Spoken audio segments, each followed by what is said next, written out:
If there's one thing we know about the Minnesota Vikings, it's that they like to have a lot of tight ends on the roster. For whatever the reason, I have no idea, but well, that trend continues as the Minnesota Vikings have signed yet another tight end to an already stacked room. Okay, we already had six in this tight end room. Now we have seven. Who is it?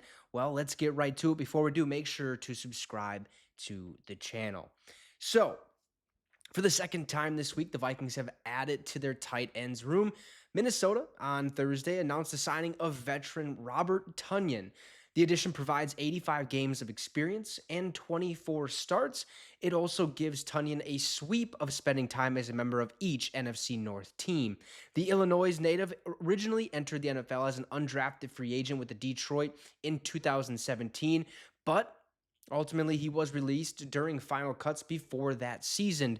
He joined Green Bay's practice squad on December 4th, 2017, and was signed to the active roster in 2018. He basically did that, I think, because Aaron Rodgers really liked what he's seen out of him.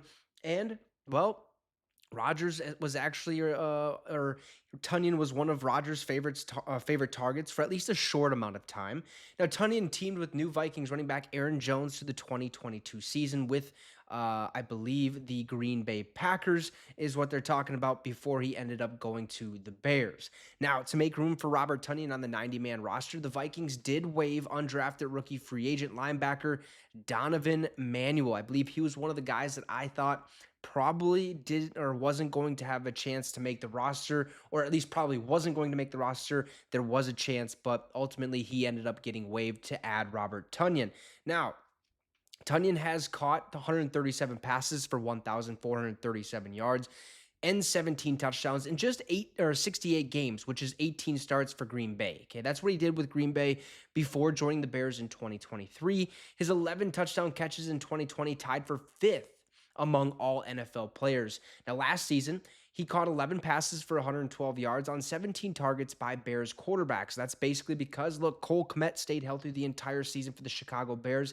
And, well, let's be, blatantly honest, Cole Kmet is a little bit, if not a lot better than Robert Tonyan, and is going to get the starting reps.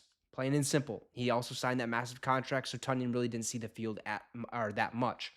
Now, Tonyan has played against the Vikings 10 times, including 8 border battles with the Green Bay Packers, and both contests between Minnesota and Chicago last season. Now, Vikings passing game coordinator / tight ends coach Brian Angelico, I think is how you say his name. If it's pronounced differently, I completely apologize. I'm sorry. I'm not the greatest with names, especially of that magnitude. I apologize, Brian. But Brian, he coached Tonyan in Green Bay in 2018. Now, Tonyan played collegiately at Indiana State from 2012 to 2016, playing just one season at quarterback. Did not know that about him. That's kind of cool. And then switching to receiver for the Sycamores. So he ended up starting his career as a quarterback, ends up moving to wide receiver, or at least this says receiver, so I'm assuming maybe wide receiver, if not tight end, and probably transitioning there. Now, the Vikings on Monday added tight end Sammis Reyes through the International Pathway Program after the Chilean-born player participated in last weekend's rookie minicamp on a pro tryout basis.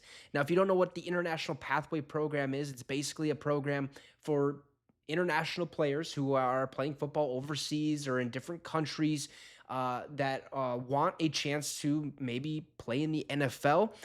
They get that chance, or they go into that program, and they have these NFL scouts there looking at these guys left and right to basically give them a chance or a shot to maybe make an NFL roster. Hence, getting invited to a rookie minicamp and really showing your skills and proving to these coaches and these organizations that they deserve a shot in the National Football League, which is a really great program. I love it. I'm glad that they're doing this because the NFL is, growing internationally as well. Now, Minnesota's tight ends room, includes the following 7 players. Our starter, obviously, TJ Hawkinson.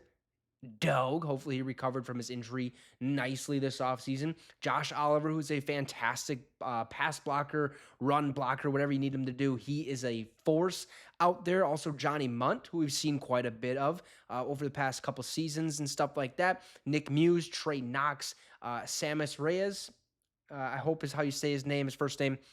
And now Robert Tonyan. This is a massive room. 6 tight ends. Now, last year, I believe we went into the season or the regular season with 4 tight ends on a roster, that being TJ Hawkinson, Josh Oliver, Johnny Munt, and Nick Muse, where I think Nick Muse was just basically signed because he was a special teams guy. Johnny Munt was signed to the active roster because he's a good option pending any injuries and stuff like that. If I had to assume, just looking at these 7 players, who's going to make the roster, wouldn't shock me if 5 of these players make the roster. I think definitely think TJ Hawkinson's making it. There's no ifs, ands, or buts about that. Josh Oliver's going to make it. I think this is his last year on his deal with the Minnesota Vikings. I think we signed him for a 2-year deal just last offseason from the Baltimore Ravens, and that was a good addition. I liked what I seen out of him. Didn't get to see him too much, but in the run game and in the pass game, I thought he did a decent job. Johnny Munt, definitely going to make the team. I think he's been a staple here for the last couple seasons, and he always, shows up when he's called upon, right? Pending injuries and stuff like that. Johnny Munt always shows up. Nick Muse, that's going to be an interesting one. I can see him making the roster, but strictly on a special teams basis. If not, he's probably not going to make the team. Trey Knox, again, I just don't think that's going to happen. It could be a practice squad player. Reyes, same thing with him. Maybe a practice squad player. Maybe he gets some chances on special teams. Robert Tonyan, I do think will make the roster. I know last year wasn't the greatest year for him with the Chicago Bears, but what he was able to do in Green Bay, he had a really fantastic season where he scored, what was it? 17 touchdowns and 18 starts for the Green Bay Packers, which is phenomenal. He had, what was it? It said 11 touchdown catches in 2020. That was one of his massive years with Aaron Rodgers and the Green Bay Packers. So I feel like if he continues to do that and can show that he can produce at that level, I honestly believe Robert Tonyan will make the roster and the final cuts. Probably won't see much playing time because of TJ Hawkinson. Okay, we all know how good TJ is now, coming off that injury that he suffered against the Detroit Lions. Is going to be tough, but I think he has a lot of grit. I think he knows what to do, and I think he's ready to rock and roll this season, and he should be just fine. But, TJ Hawkinson, Josh Oliver, Johnny Munt, Nick Muse, Trey Knox, Sammis Reyes, and now Robert Tonyan complete the Minnesota Vikings tight end room. We have 7 players. Let me know your thoughts. Who do you see out of these 7 players making the roster? I believe, remember last year we had 4. So at minimum, give me at least 3 that are for sure making the roster. 1 outsider that you think has a slim chance. Let me know down below in that comment section. And also drop a like and subscribe to the channel. It'd be much, much appreciated. Have a great rest of your day, folks, and Skol Vikes.